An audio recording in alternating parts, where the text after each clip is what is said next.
Picture this: gleaming skyscrapers rising from endless sand dunes, the world's tallest building piercing the clouds. But just 70 years ago, this same land was home to barefoot Bedouin shepherds who were living in tents.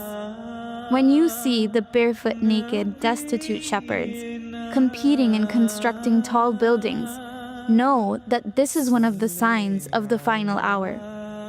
At the time, this prediction seemed impossible. The Bedouin Arabs were living in extreme poverty, leading nomadic lives across harsh desert terrain. The idea that they would one day compete to build the world's tallest structures was unimaginable.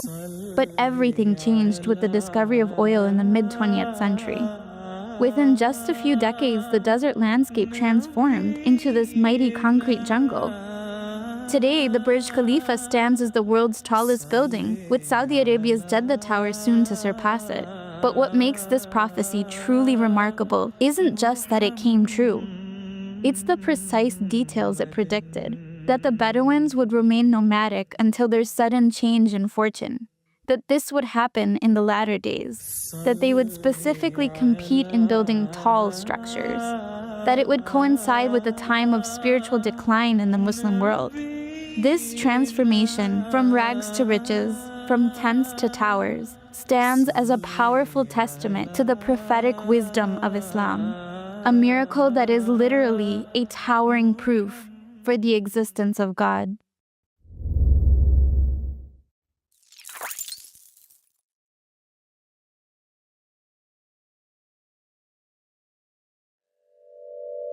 In a world of endless distractions, self-help and meditation in all its forms has emerged as the newest path to happiness. There are many, a dozen or more, clear benefits of a regular meditation practice. Every religion has proposed the same solution, one that combines meditation with willful action: prayer.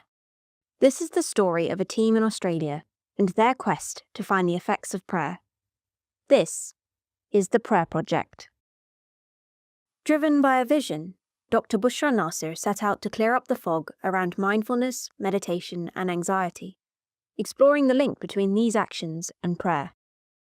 So the idea was that you would have a workshop where all the information in terms of what did the promised Messiah ﷺ say, what does the Holy Quran and the Sunnah demonstrate, and then also how does that correlate with the modern research, but also some practical advice on how do you actually implement that within your life.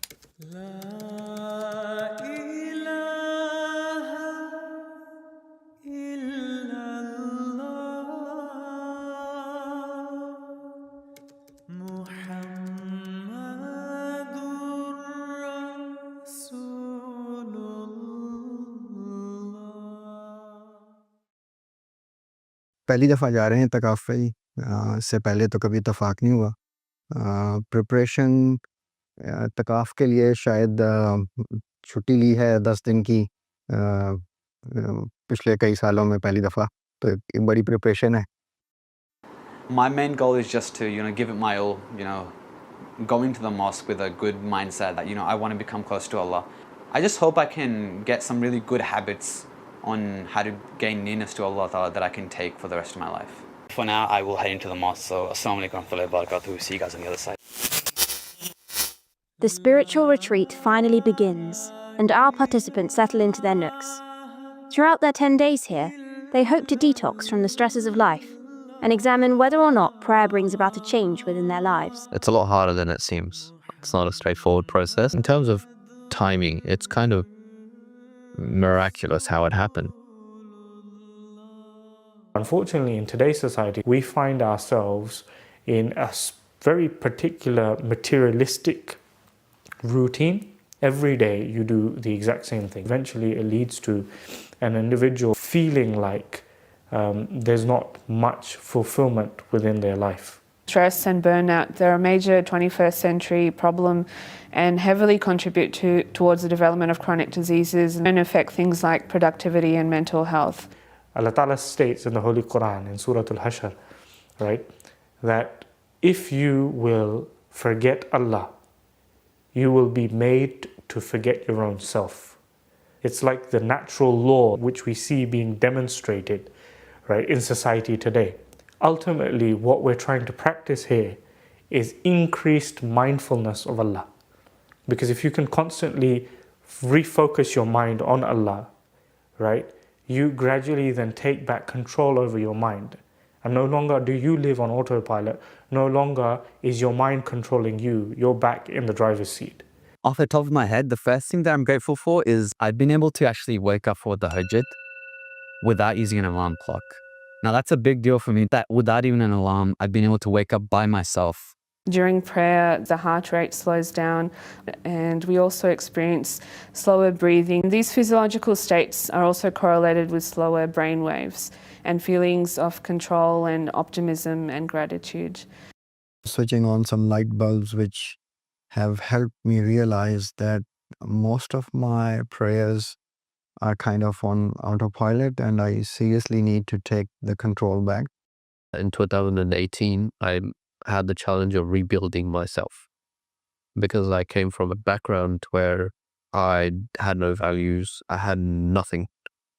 I valued nothing. I had no values. I was a nobody. I still am, but now I'm a nobody who has aspirations, and I'm more consistent with myself, with what I want to be, who I want to be. Just from the beginning, being given a scientific approach as to the effects of prayer, why it's good for you, that science aspect, it really motivated me and made me want to, achieve a closer connection with Allah. So this was a pilot study with a limited number of people who were highly engaged with us, and through the feedback and through our learning experiences, we hope to deliver this project in a better, more improved way that can hopefully benefit more and more people. This itikaf, it's helped me step back and actually appreciate everything, because when you're in this busy life, in this rat race where you're just constantly just chasing after money, you sometimes forget what Allah Ta'ala wants from us.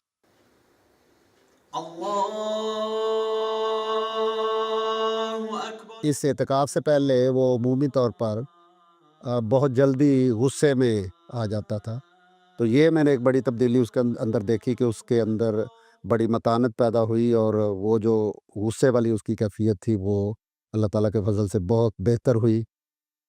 I think this itikaf has really helped me.